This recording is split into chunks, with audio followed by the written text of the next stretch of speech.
Matius pasal 13. Perumpamaan tentang seorang penabur. Ayat 1. Pada hari itu, keluarlah Yesus dari rumah itu dan duduk di tepi danau. Ayat 2. Maka datanglah orang banyak berbondong-bondong lalu mengerumuni dia, sehingga ia naik ke perahu dan duduk di situ, sedangkan orang banyak semuanya berdiri di pantai. Ayat 3. Dan ia mengucapkan banyak hal dalam perumpamaan kepada mereka. Katanya, adalah seorang penabur keluar untuk menabur. Ayat 4. Pada waktu ia menabur, sebagian benih itu jatuh di pinggir jalan, lalu datanglah burung dan memakannya sampai habis. Ayat 5. Sebagian jatuh di tanah yang berbatu-batu, yang tidak banyak tanahnya, lalu benih itu pun segera tumbuh karena tanahnya tipis. Ayat 6. Tetapi sesudah matahari terbit, layulah ia dan menjadi kering karena tidak berakar. Ayat 7. Sebagian lagi jatuh di tengah semak duri, lalu makin besarlah semak itu dan menghimpitnya sampai mati. Ayat 8. Dan sebagian jatuh di tanah yang baik, lalu berbuah. Ada yang 100 kali lipat, ada yang 60 kali lipat, ada yang 30 kali lipat. Ayat 9. Siapa bertelinga, hendaklah ia mendengar. Ayat 10. Maka datanglah murid-muridnya dan bertanya kepadanya, mengapa engkau berkata-kata kepada mereka dalam perumpamaan? Ayat 11. Jawab Yesus, kepadamu diberi karunia untuk mengetahui rahasia kerajaan sorga, tetapi kepada mereka tidak. Ayat 12. Karena siapa yang mempunyai, kepadanya akan diberi, sehingga ia berkelimpahan. Tetapi siapa yang tidak mempunyai, apapun juga yang ada padanya akan diambil daripadanya. Ayat 13. Itulah sebabnya aku berkata kata dalam perumpamaan kepada mereka, karena sekalipun melihat, mereka tidak melihat, dan sekalipun mendengar, mereka tidak mendengar, dan tidak mengerti. Ayat 14. Maka pada mereka genaplah nubuat Yesaya yang berbunyi, kamu akan mendengar dan mendengar, namun tidak mengerti. Kamu akan melihat dan melihat, namun tidak menanggap. Ayat 15. Sebab hati bangsa ini telah menebal, dan telinganya berat mendengar, dan matanya melekat tertutup, supaya jangan mereka melihat dengan matanya, dan mendengar dengan telinganya, dan mengerti dengan hatinya, lalu berbalik sehingga aku menyembuhkan mereka. Ayat 16. Tetapi berbahagialah matamu karena melihat, dan telingamu karena mendengar. Ayat 17. Sebab aku berkata kepadamu, sesungguhnya banyak nabi dan orang benar ingin melihat apa yang kamu lihat, tetapi tidak melihatnya, dan ingin mendengar apa yang kamu dengar, tetapi tidak mendengarnya. Ayat 18. Karena itu, dengarlah arti perumpamaan penabur itu. Ayat 19. Kepada setiap orang yang mendengar firman tentang kerajaan sorga, tetapi tidak mengertinya, datanglah si jahat dan merampas yang ditaburkan dalam hati orang itu. Itulah benih yang ditaburkan di pinggir jalan. Ayat 20. Benih yang ditaburkan di tanah yang berbatu-batu ialah orang yang mendengar firman itu, dan segera menerimanya dengan gembira. Ayat 21. Tetapi ia tidak berakar dan tahan sebentar saja. Apabila datang penindasan atau penganiayaan karena firman itu, orang itu pun segera murtad. Ayat 22. Yang ditaburkan di tengah semak duri ialah orang yang mendengar firman itu, lalu kekhawatiran dunia ini dan tipu daya kekayaan menghimpit firman itu sehingga tidak berbuah. Ayat 23. Yang ditaburkan di tanah yang baik ialah orang yang mendengar firman itu dan mengerti, dan karena itu ia berbuah.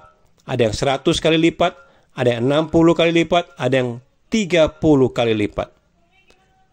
Perumpamaan tentang lalang di antara gandum.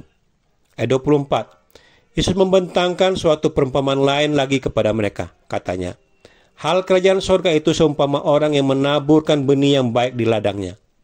Tetapi pada waktu semua orang tidur, datanglah musuhnya menaburkan benih lalang di antara gandum itu, lalu pergi. Ayat 26. Ketika gandum itu tumbuh dan mulai berbulir, nampaknya jugalah lalang itu. Ayat 27.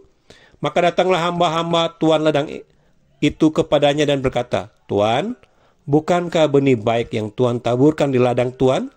Dari manakah lalang itu? Ayat 28. Jawab tuan itu, seorang musuh yang melakukannya. Lalu berkatalah hamba-hamba itu kepadanya, jadi maukah Tuhan supaya kami pergi mencabut lalang itu? Ayat 29. Tetapi ia berkata, "Jangan, sebab mungkin gandum itu ikut tercabut pada waktu kamu mencabut lalang itu." Ayat 30, "Biarkanlah keduanya tumbuh bersama sampai waktu menuai. Pada waktu itu aku akan berkata kepada para penuai, kumpulkanlah dahulu lalang itu dan ikatlah berkas-berkas untuk dibakar. Kemudian kumpulkanlah gandum itu ke dalam lumbungku." Perumpamaan tentang biji sesawi dan ragi. Ayat 31, Yesus membentangkan suatu perumpamaan lain lagi kepada mereka, katanya, "Hal kerajaan surga itu seumpama biji sawi yang diambil dan ditaburkan orang di ladangnya." Memang, ayat 32, memang biji itu yang paling kecil dari segala jenis benih. Tetapi apabila sudah tumbuh, sesawi itu lebih besar daripada sayuran yang lain, bahkan menjadi pohon, sehingga burung-burung di udara datang bersarang pada cabang-cabangnya. Ayat 33, dan ia menceritakan perumpamaan ini juga kepada mereka.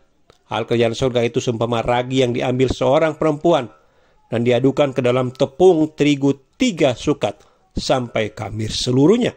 Ayat 34, semuanya itu disampaikan Yesus kepada orang banyak dalam perumpamaan, dan tanpa perumpamaan suatu pun tidak disampaikannya kepada mereka. Ayat 35, supaya genaplah firman disampaikan oleh Nabi, "Aku mau membuka mulutku mengatakan perumpamaan. Aku mau mengucapkan hal yang tersembunyi sejak dunia dijadikan." Penjelasan perumpamaan tentang lalang di antara gandum. Ayat 36, maka Yesus pun meninggalkan orang banyak itu lalu pulang. Murid-muridnya datang dan berkata kepadanya, "Jelaskanlah kepada kami perumpamaan tentang lalang di ladang itu."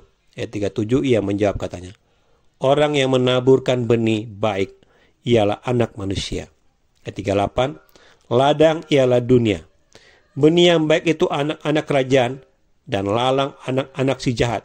Ayat 39, musuh yang menaburkan benih lalang ialah iblis. Pada waktu menuai, ialah akhir zaman, dan para penuai itu malaikat.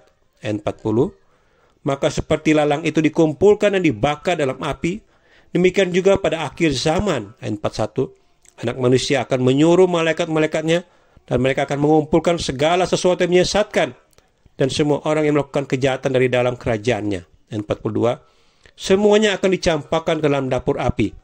Di sanalah akan terdapat ratapan dan kertakan gigi. Ayat 43, pada waktu itulah orang-orang benar akan bercahaya seperti matahari dalam kerajaan Bapa mereka. Siapa bertelinga hendaklah ia mendengar.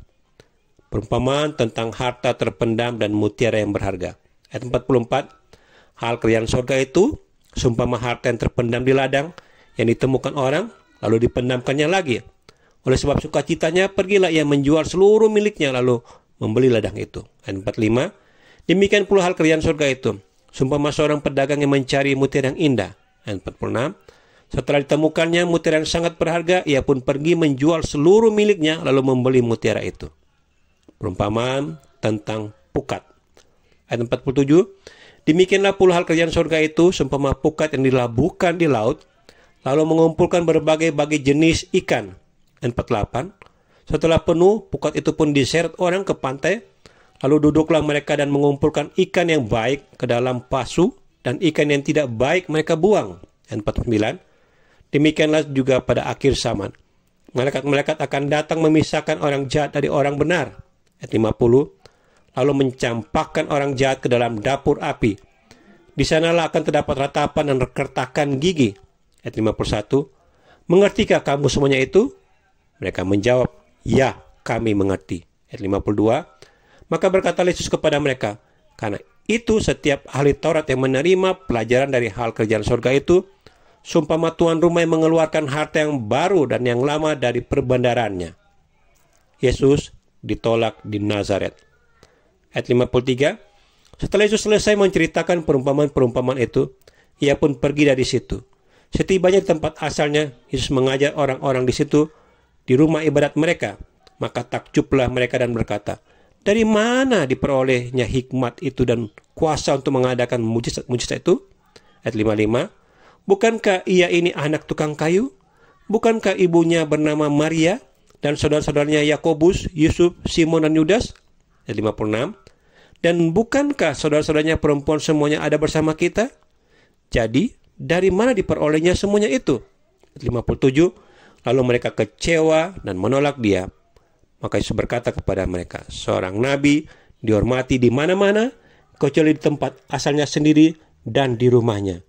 Ayat 58, dan karena ketidakpercayaan mereka, tidak banyak mujizat diadakannya di situ.